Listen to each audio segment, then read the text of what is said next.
শীতের আমেজ চিড়িয়াখানা আর চড়ুইভাতি বাঙালির পারফেক্ট ভ্রমণ ডেস্টিনেশন। ছোটবেলায় বাবা মার হাত ধরে চিড়িয়াখানায় যায়নি এমন মানুষ খুঁজে পাওয়া মুশকিল। আমাদের ভ্রমণের হাতেখড়িও তো হয় আলিপুর চিড়িয়াখানাতেই।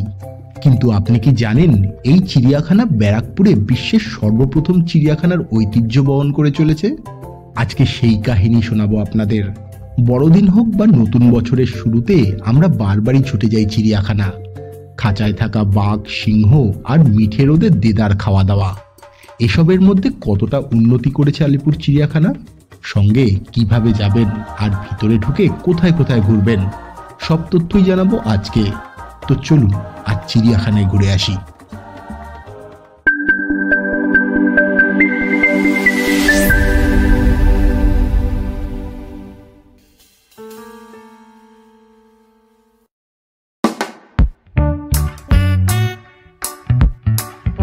বাবার কাঁধে চেপে বাঘের খাঁচার সামনে উকিঝুঁকি। ছোট থেকে বড় হতে হতে ছুটির দিনে দূর দূরান্ত থেকে কলকাতায় এসে আলিপুর চিড়িয়াখানায় যাওয়াটা অভ্যেসে পরিণত হয়ে গেছে আমাদের।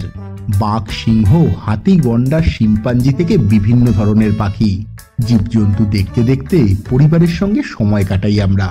আর সঙ্গে খাওয়া দাওয়া, খেলাধুলো, আরো কত কিছু। ব্রিটিশ আমলের এই চিড়িয়াখানা এখনো মানুষের মনোরঞ্জন করে চলেছে।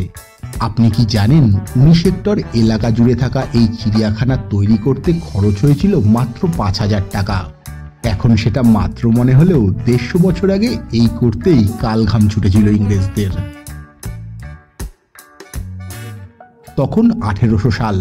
ভারতের গভর্নর জেনারেল লর্ড ওয়েলেসলি, তার মাথায় এসেছিল একটি জুওলজিক্যাল গার্ডেন নির্মাণের কথা। বেশ কয়েকবার চেষ্টা করেও বিভিন্ন কারণে তিনি সেটা আর করে উঠতে পারেননি।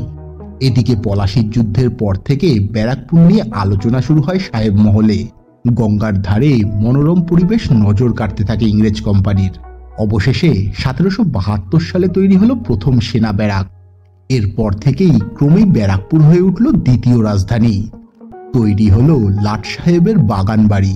লর্ড ওয়েলেসলির হুকুমে 250 একর জমির উপর 1804 সালের মধ্যে গড়ে উঠল বিরাট বাগান আর পূর্ণাঙ্গ চিড়িয়াখানা। এদিকে খরচের বহর দেখে লর্ড ওয়েলেসলিকে বড়লাট পদ থেকে সরিয়ে দেওয়া হলো। বন্ধ হয়ে গেল বাংলো তৈরির কাজও।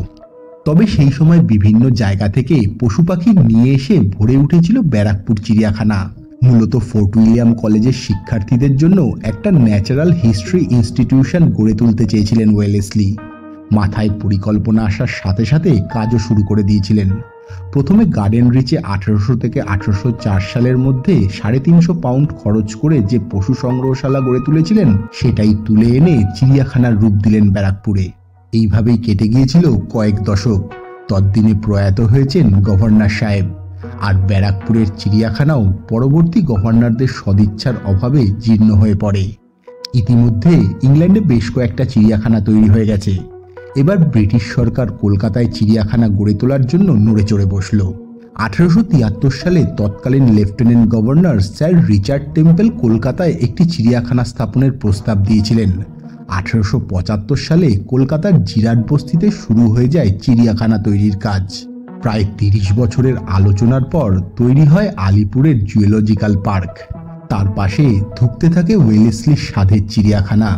ভারতে আসার পর সংগ্রহশালার দুরবস্থা দেখে মর্মাহত লিটন সাহেব সব পশু পাখি সযত্নে সরিয়ে নিয়ে গেলেন আলিপুরে।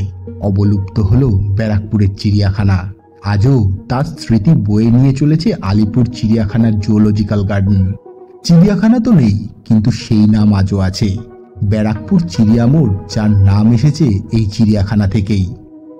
1876 সালের 1 জানুয়ারি জাঁকজমকপূর্ণভাবে অনুষ্ঠানের মাধ্যমে চিড়িয়াখানার উদ্বোধন করা হয় এবং উদ্বোধন করতে এসেছিলেন স্বয়ং ইংল্যান্ডের রাজা প্রিন্স অফ ওয়েলস 7ম এডওয়ার্ড।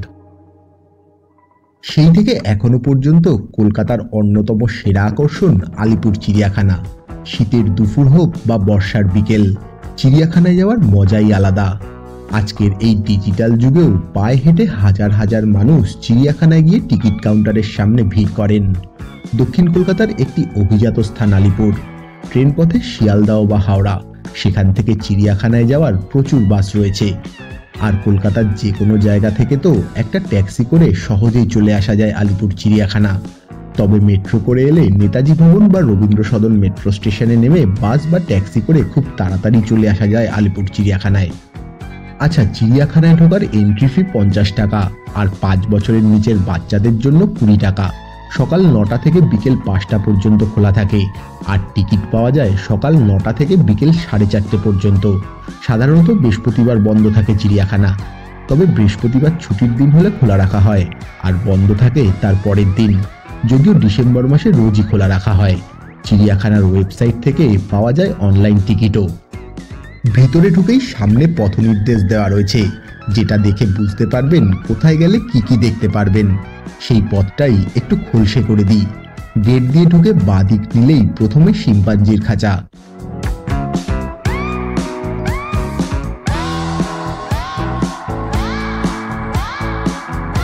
তারপর বেশ কিছু পাখি দেখে এসে পৌঁছে যাবেন জেব্রা থাকার জায়গায়। সেটা দেখে ইমু পাখির খাঁচা। সেখান থেকে বাঁ দিক নিলেই ভল্লুক। তারপর এগিয়ে যান হরিণ দেখতে। বিভিন্ন খাঁচায় বিভিন্ন ধরনের হরিণ রয়েছে এখানে।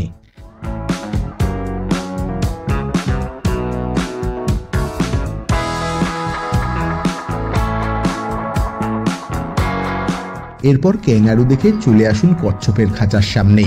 তারপর এগিয়ে যান কুমিরের থাকার জায়গা। তার উল্টো দিকেই সাপের থাকার ঘর।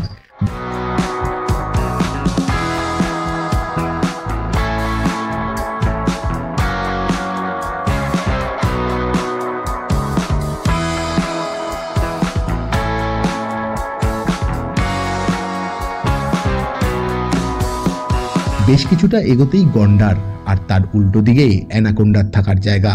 সেটা পার করলেই প্যাঁচার ঘর। এবার চলে আসুন রয়্যাল বেঙ্গল টাইগারের কাছে।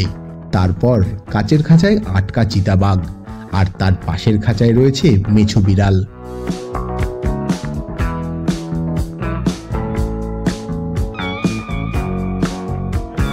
কিছুটা এগোতেই সাদা বাঘ। এখানে পাশাপাশি 3টে বাঘের খাঁচা রয়েছে।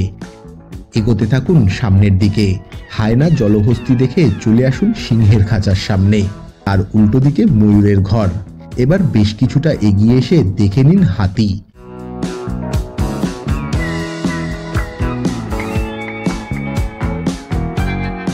আচ্ছা, সিংহের খাঁচার পাশ দিয়ে গেলে জিরাফের থাকার জায়গা।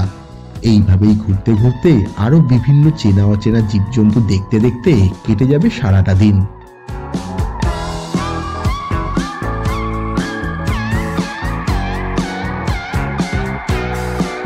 আচ্ছা, ইংরেজদের বানানো এই চিড়িয়াখানা নিজের হাতে গড়ে তুলেছিলেন এক বাঙালি, মুর্শিদাবাদের লালগোলার রামব্রহ্ম সান্যাল।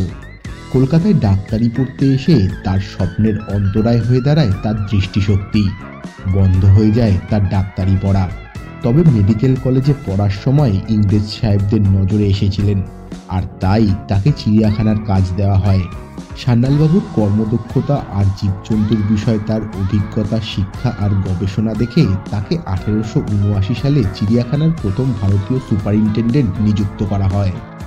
সেই থেকে নিজের হাতে চিড়িয়াখানাটাকে সাজিয়ে তুলেছেন তিনি, যা আজ কলকাতার গর্ব আর নস্টালজিয়াও।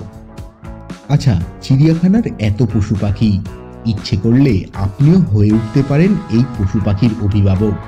আলিপুর চিড়িয়াখানা এমনই অভিনব উদ্যোগ নিয়েছে। যদিও প্রায় 1 যুগ হতে চলল শুরু হয়েছে পশু পাখির দত্তক নেওয়ার কর্মসূচি। ক্রমে ক্রমে তা জনপ্রিয় হয়ে উঠেছে। 2013 সাল থেকে পশু পাখির দত্তক কর্মসূচি শুরু হয়েছে আলিপুর চিড়িয়াখানায়। এর মূল উদ্দেশ্য বন্যপ্রাণীদের সঙ্গে মানুষের সম্পর্ক গড়ে তোলা, সঙ্গে আমজনতার সচেতনতা গড়ে তোলা। বিপন্ন প্রজাতির প্রাণীদের বাঁচিয়ে রাখতেই আরও বেশি করে এর প্রচলন করা হয়েছে। যিনি দত্তক নিচ্ছেন তাকে সংশ্লিষ্ট প্রাণীর খরচ বাবদ নির্দিষ্ট অঙ্কের টাকা চিড়িয়াখানা কর্তৃপক্ষকে দিতে হয়। এর ফলে চিড়িয়াখানারও বেশ কিছু আয় হয়। দত্তক নেওয়া টাকা চিড়িয়াখানা কর্তৃপক্ষ খাদ্য, ওষুধ এবং প্রাণীদের রক্ষণাবেক্ষণ এবং চিড়িয়াখানার জায়গার জন্য ব্যয় করে। দত্তকের ক্ষেত্রে 2 ধরনের ব্যবস্থা চালু রয়েছে। বাৎসরিক ভিত্তিতে টাকা দিয়ে দত্তক নিতে হয়। এক একটি পশু পাখির ক্ষেত্রে খরচ আলাদা আলাদা। সর্বনিম্ন 1000 টাকা থেকে সর্বোচ্চ 2 লাখ টাকা পর্যন্ত। এছাড়াও মাসিক ভিত্তিতে টাকা দেওয়ার উপায় রয়েছে। সর্বোচ্চ 20,000 টাকা থেকে সর্বনিম্ন 100 টাকা পর্যন্ত দেওয়া যায়।